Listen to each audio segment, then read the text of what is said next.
Okay, so today I'm going to show you some self-defense, Jeet Kune Do style techniques that you can use if you're in an unprovoked attack situation.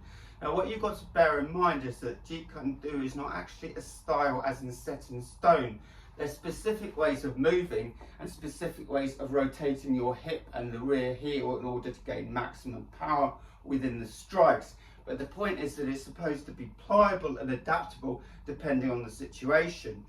Now these techniques are for self-defense and they're fairly basic techniques that I want to show you in practical use in case you need to use it within a self-defense situation. Okay, so let's begin with the first one.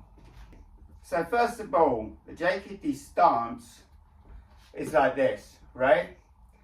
So your front foot is pointing around between 30 to 35 degrees. Your back foot is going to be pointing in the same direction, right? So you want to be able to step back quickly into that position, okay? Standing like that, you want to be able to step back like that, right? Now, in most situations, someone will be coming towards you. So what we do is we call it the pendulum step, right? Step back out of reach and you can kick like that, right? So again, right? It's all in one movement. Don't think too much about the exact mechanics. It should flow fluently with practice, right? So back in the position, pendulum step back, right, like that. What that will do is, it will hit your opponent just above the knee, which will incapacitate them. You don't want to go with too much force, or you may end up breaking their knee, which you don't want to do. Showing this in the side angle, it's like that, right? You can see the 2 feet. The actual length of distance between them will vary depending on the distance of your attacker, various other variables. Pendulum step back, leg up, side kick out like that, right? Pendulum step back, leg up, side kick out like that, right? So now, I'm going to show you another one from the other side. So, again, standing face on, you're going to be able to move back like that quickly, right? Pendulum step back, knee up to the opponent's groin, right? Knee up. So to show you as one movement again, in slow motion.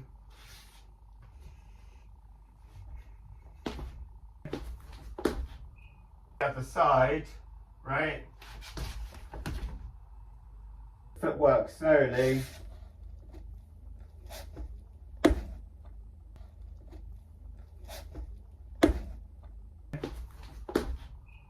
Of course, you don't have to always step back depending on the distance of the unprovoked attack.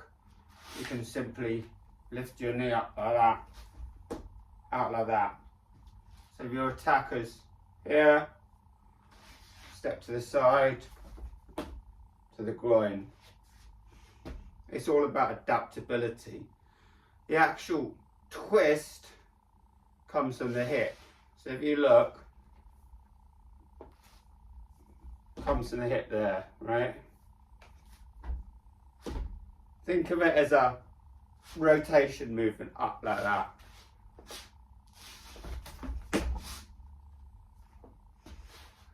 Okay, so now I'm going to show you straight on kick. This is going to be directly to the opponent's groin. Let's say the opponent's a distance of around 1 meter in front.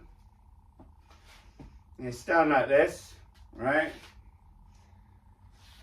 You're going to bend that knee slightly. That's going to come up. And it's just straight like that. Okay? So the force comes from this knee bending, right? So to show you the knee position, up like that, right? From the other side, up like that. That's where the power comes from. So to show you quickly,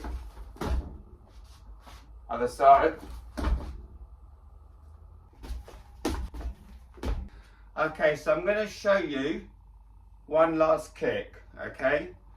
So this would be if your opponent's slightly towards the side of you, okay? So again, with this kick, I'm going to bend the knee. It's going to go out to the side in a clockwork motion. So from the other side, bend the knee, out like that. So it's different from the previous kick, which was the inverted hook kick, because that comes from the other direction, right? So I'm going to show you now slowly.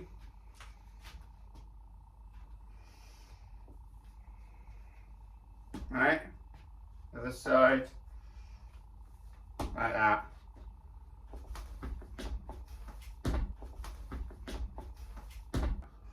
Show you from the side, knee bends, out to the side, like that. So you can see the power comes from the knee, right? The other side, knee bends, out to the side. Okay, so that tutorial covered 4 basic Bruce Lee style Jeet Kune Do kicks. The side kick to the opponent's knee, the inverted hook kick. It also covered some of the footwork, such as the backward pendulum step, the Jeet Kune Do basic stance. Also as well the front kick to the opponent's groin, the 30-degree clockwork kick as well. We've also got plenty of YouTube shorts and tutorials which cover many of these kicks as well. If you want to give them a view, those will also help you master the basic footwork. Remember that these techniques are not set in stone. As Bruce Lee said, when you need to punch, you punch. When you need to kick, you kick. But this will give you some insight into how he performed the kicks and how these can be used in a self-defense situation. If you've liked this content, hit that subscribe button, give me a like. I'm going to be covering all different aspects of fitness, calisthenics, and also martial art contents in the upcoming videos. So have a great week. Well done for following along, and I'll see you all in the next video. Thanks.